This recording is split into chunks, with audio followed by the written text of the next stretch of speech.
साधना। साधना। साधना के पथ पे जो सबसे बड़ा मुख्य अवरोध आता है वो ये आता है कि शब्दों को कैसे मूर्त रूप में बदलें। अर्थात जैसे तैरना,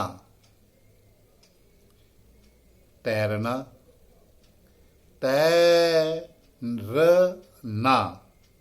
इस शब्द को तो कह दिया गया, परंतु ये मूर्त रूप से कैसे होगा कि हम तैरे नहीं।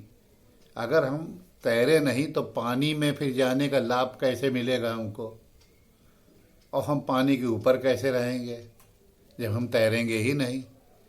लेकिन ये एक साधना हुई।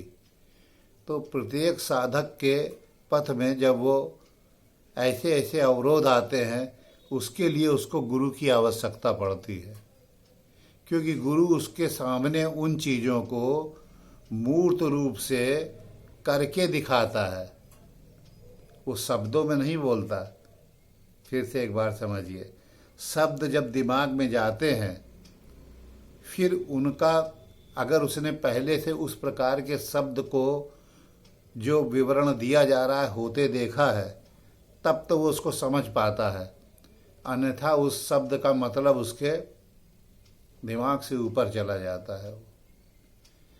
जैसे किसी ने कुंभ मेला देखा होगा, तो जैसे ही कुंभ की बात करेंगे तो उसके समझ में आएगा, अन्यथा वो कोई छोटा सा चित्र देखेगा तो समझ में आएगा। और अगर उसने चित्र नहीं देखा है और आँख से नहीं देखा है कुंभ मेला, तो उसके कुछ समझ में नहीं आएगा कि कुंभ क्या होता है। तो प्रत्येक साधना में सबसे बड़ी बाधा यही आती है कि वो शब्दों को मूर्त रूप में कैसे साधक ढाले, और प्रत्येक जगह की परिस्थितियाँ और वातावरण, आवश्यकताएं प्रत्येक शरीर की, उन सब का मेल करने के बाद ही साधना अपना रूप लेती है। तो ये बड़ी एक समस्या आती है।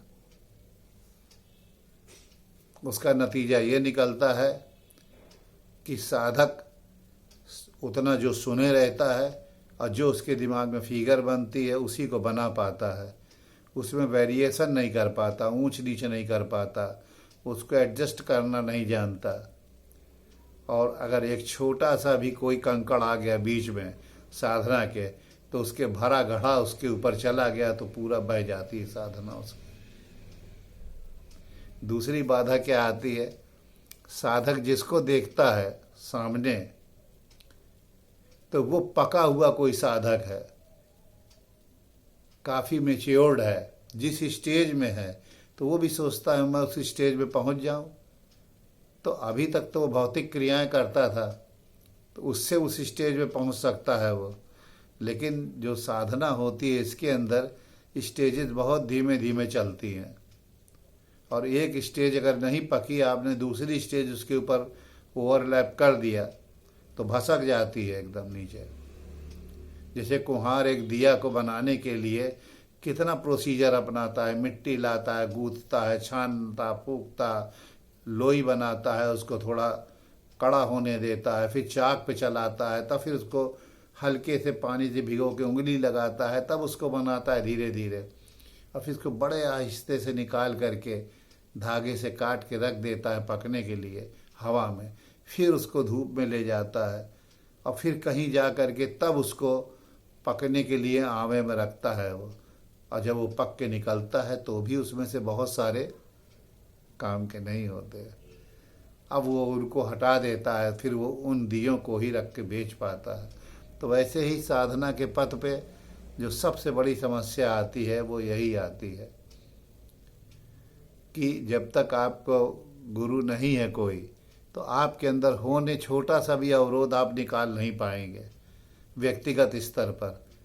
कारण क्या है कि जो कोई मुंह से बताएगा, वो फिगर वहाँ जाके कैसे इम्प्लीमेंट होगी ये आपके समझ में नहीं आ पाती।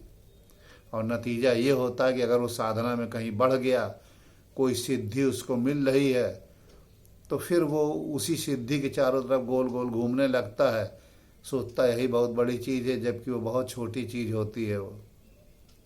तो ये साधना में एक बहुत बड़ी परेशानी है। दूसरा, लोग चाहते हैं कि बहुत तेज़ी से हम आगे छलांग मारते हुए निकल जाएं वहाँ तक।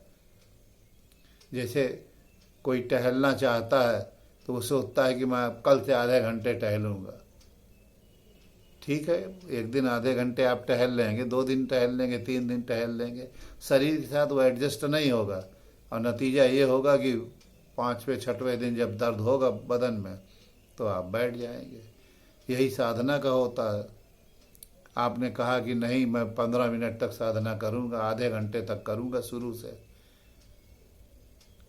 शरीर उसके साथ मैच नहीं कर पाता चीज़ों को, क्योंकि दिमाग की स्पीड बहुत तेज़ है और शरीर की जितनी चीज़ें पहले से चल रही हैं जब आप साधना नहीं करते थे उसके हिसाब से वो, अब आपने साधना शुरू किया तो वो शरीर के अंग भी सब मैच करना शुरू करेंगे आपकी साधना के साथ।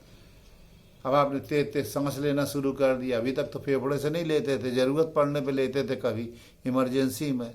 अब आज आपने 5 मिनट तक तेज़ी से कर दिया, अब फेफड़ा नहीं एडजस्ट हो पाएगा उसके हिसाब से, हार्ट का ब्लड सर्कुलेशन नहीं हो पाएगा सेट उसके हिसाब से, तो वो आपके लिए परेशानी पैदा करेगा।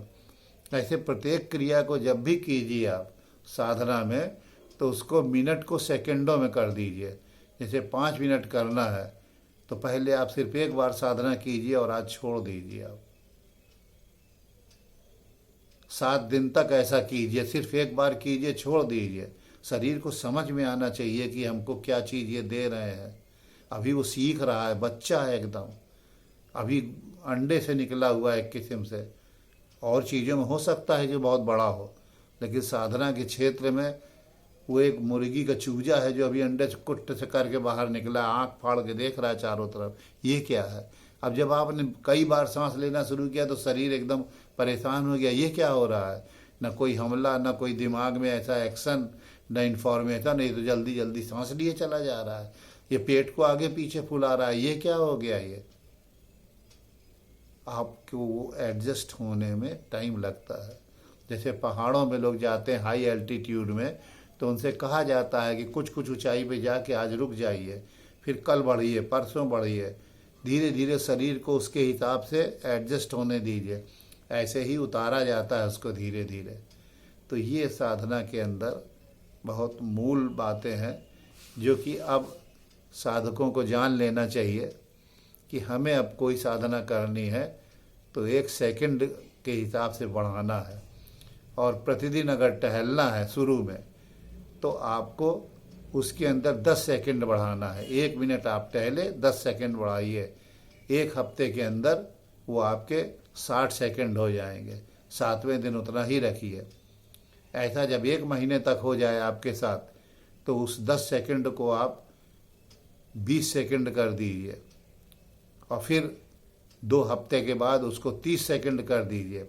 बढ़ाते बढ़ाते 3 महीने के अंदर आप कहाँ पहुँच जाएंगे और वो शरीर सेट हो जाएगा। अब वो शरीर की ज़रूरत बन जाएगा। अब आपका मन चाहे कितना कहे कि मुझे नहीं टहलना, शरीर कहे नहीं टहलो, ये हमें अच्छा लगता है, और तब मन और शरीर की मैचिंग हो जाएगी। प्रत्येक साधना का ये एक बहुत सूक्ष्म छोटा विश्लेषण है।